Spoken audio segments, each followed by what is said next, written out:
Assalamualaikum warahmatullahi wabarakatuh. Salam sehat. Selamat berjumpa di Statistika Ekonomi dan Bisnis dengan topik distribusi probabilitas. Yang sesuai dengan namanya, kita akan mempelajari perilaku berbagai kemungkinan nilai variabel hasil eksperimen random. Mari kita mulai. Topik-topiknya adalah pertama, pengertian dan atribut, dan kedua adalah aplikasinya pada expected monetary value. Pertama, pengertian dan atribut. Sebelumnya mari kita lihat istilah variabel random. Variabel random adalah variabel yang diperoleh dari eksperimen random, dinotasikan dengan huruf kapital. Eksperimen randomnya bisa berupa melempar koin atau melempar dadu atau bertanya kepada konsumen atas kepuasan terhadap layanannya. Kemudian ada istilah fungsi probabilitas sebagai fungsi yang menghasilkan besarnya probabilitas sebuah peristiwa tertentu pada sebuah percobaan tertentu. Dalam matematika kita tahu bahwa fungsi adalah bagaimana sebuah input diubah menjadi output. Pada bidang yang sedang kita pelajari, fungsinya memberi kita nilai probabilitas atas input tersebut. Pada pelemparan sebuah dadu, maka bila kita memberi input sisi nomor 3, maka fungsi akan menghasilkan output 1/6. Sehingga kita menyimpulkan bahwa probabilitas mendapat sisi nomor 3 adalah 1/6. Demikian pula bila kita beri input nomor sisi genap, maka fungsi akan memberi kita nilai 1/2 atau setengah. Pengertian selanjutnya, distribusi probabilitas yang diartikan sebagai distribusi dari berbagai kemungkinan hasil eksperimen random dengan masing-masing probabilitas kejadiannya. Bila nilai-nilai variabel randomnya diskret atau terbatas, 3 atau 5 atau mungkin 10, maka distribusinya dapat dinyatakan dalam bentuk daftar dalam tabel. Namun, bila kemungkinan nilai hasil eksperimennya sangat banyak, maka tabulasi nilai dan probabilitasnya ke dalam tabel menjadi sangat merepotkan. Apalagi bila variabel randomnya bersifat kontinu. Distribusi itu lebih sederhana bila ditampilkan dalam bentuk fungsi. Untuk variabel random yang diskret, fungsi probabilitasnya disebut sebagai probability mass function. Sedangkan bila variabelnya kontinu, maka fungsi probabilitasnya disebut dengan probability density function.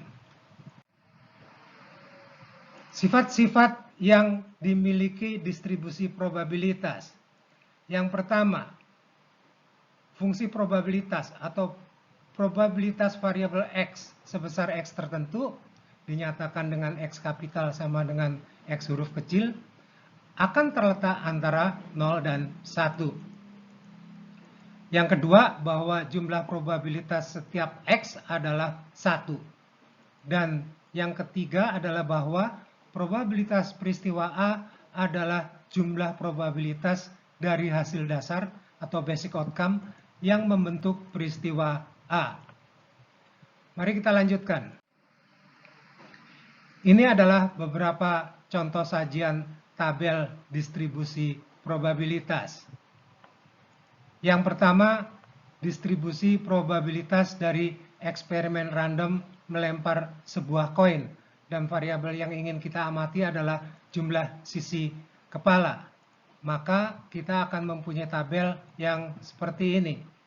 Kita akan mempunyai kemungkinan tidak mendapatkan sisi kepala, sehingga jumlahnya 0, atau sebuah sisi kepala, atau X sama dengan 1. Baik, mari kita lihat contoh lainnya. Contoh berikutnya dari eksperimen random melempar dadu, dan kita tertarik pada variabel random nomor sisi dadu, sehingga kita dapatkan nilai-nilai X adalah 1, 2, 3, 4, 5, 6, dengan masing-masing probabilitasnya dalam hal ini adalah 1/6. Contoh berikutnya adalah untuk eksperimen random melempar koin sebanyak 5 kali dan kita tertarik dengan variabel random jumlah sisi kepala. Maka nilai-nilai X-nya adalah 0, 1, 2, 3, 4, 5. Di sini kita akan mempunyai 2 pangkat 5 kemungkinan hasil atau 32 kemungkinan hasil, yaitu dari 2 kemungkinan sisi ekor atau kepala dan dilempar 5 kali sehingga total ada 2 pangkat 5 atau 32 kemungkinan hasil. Dengan jumlah sisi kepala 0, yaitu ketika hasil pelemparannya semua ekor, yang merupakan satu saja dari 32 kemungkinan, sehingga probabilitasnya 1/32 atau 0,03125. Nilai probabilitas yang sama untuk ketika X sama dengan 5. Untuk nilai probabilitas lainnya didapatkan dari penerapan fungsi probabilitas yang sesuai untuk kasus ini, yaitu fungsi probabilitas binomial yang akan menjadi pembahasan pada pekan berikutnya. Mari kita lihat contoh lainnya. Contoh berikutnya untuk distribusi probabilitas empirikal, hasil pengamatan yang panjang tentang jumlah permintaan vaksinasi rabies dari para pemilik anjing dan kucing di Jakarta. Mohon maaf, datanya tidak real, hanya dimaksudkan sebagai ilustrasi bagi kuliah ini. Contoh berikutnya adalah distribusi probabilitas warna mobil di Jakarta. Berbagai kemungkinan nilai X adalah hitam, putih, merah, dan sebagainya.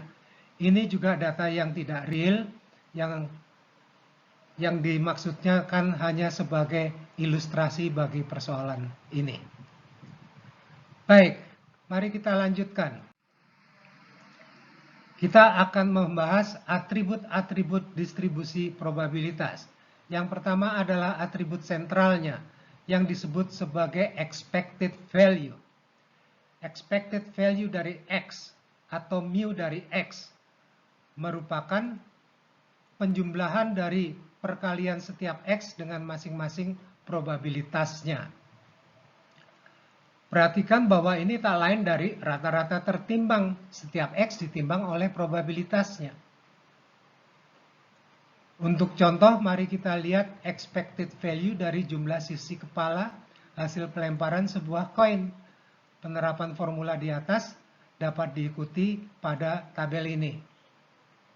2 kolom pertama sudah kita lihat pada contoh terdahulu. Kolom ketiga adalah penghitungan berdasarkan formula expected. Contoh 2 dengan eksperimen randomnya melempar dadu seimbang sebanyak 1 kali. Dan kita tertarik dengan variabel random nomor sisi dadu. Perhitungan expected value nomor sisi dadu dapat dihitung secara tabular sebagai berikut. Diperoleh expected value nomor sisi dadu dari pelemparan dadu seimbang adalah sebesar 3,5. Apa artinya expected value 3,5? Ya tidak ada artinya. Kalau kita dipaksa harus menjelaskan, ya kita sebatas mengatakan ya bahwa expected value-nya adalah 3,5. Mungkin bisa bermakna bila dilakukan ilustrasi berikut ini. Misalkan A mengikuti perjudian dengan aturan akan mendapatkan uang sesuai dengan nomor sisi dadu yang terjadi. Dengan iming-iming bahwa dirinya akan bisa mendapatkan Rp4 atau Rp5 atau Rp6 karena nomor sisi dadu yang muncul adalah 4 atau 5 atau 6. Maka dirinya diminta menyetor uang untuk bisa mengikuti sebesar Rp4. Berapakah expected value dari permainan ini bagi A? Jawabnya adalah expected value-nya adalah expected revenue yang sebesar Rp3,5 dikurangi expected cost yang sudah pasti yaitu sebesar Rp4, sehingga ada expected loss sebesar Rp0,5. Artinya dalam jangka panjang A akan rugi sebesar Rp0,5 per pelemparan dadu. Mari kita lihat contoh sederhana dari penerapan expected value. Nanti kita akan melihat yang lebih rumit, namun masih dalam jangkauan penalaran kita. Bila premi asuransi adalah Rp10 bagi lelaki berumur 40 tahun, yang bila peserta wafat dalam setahun, maka ahli warisnya akan mendapatkan santunan Rp10.000. Diketahui bahwa probabilitas seorang lelaki akan wafat dalam setahun adalah 0,0006. Maka nilai program tersebut bagi perusahaan asuransi adalah expected profit-nya yang bisa dinyatakan sebagai expected dari revenue dikurangi cost. Ini adalah salah satu kaidah expectation, yaitu expected A ditambah atau dikurangi B adalah sama dengan expected A ditambah atau dikurangi expected B. Expected revenue adalah sudah pasti sebesar Rp10, sedangkan expected cost-nya adalah biaya santunan dikalikan probabilitas kejadiannya. 10.000 dikalikan 0,0006 itu adalah Rp6. Maka expected profit-nya adalah Rp4. Jadi perusahaan asuransi bisa berharap bahwa dari setiap peserta program maka perusahaan dapat mengharapkan keuntungan kotor sebesar Rp4. Mari kita pindah topik.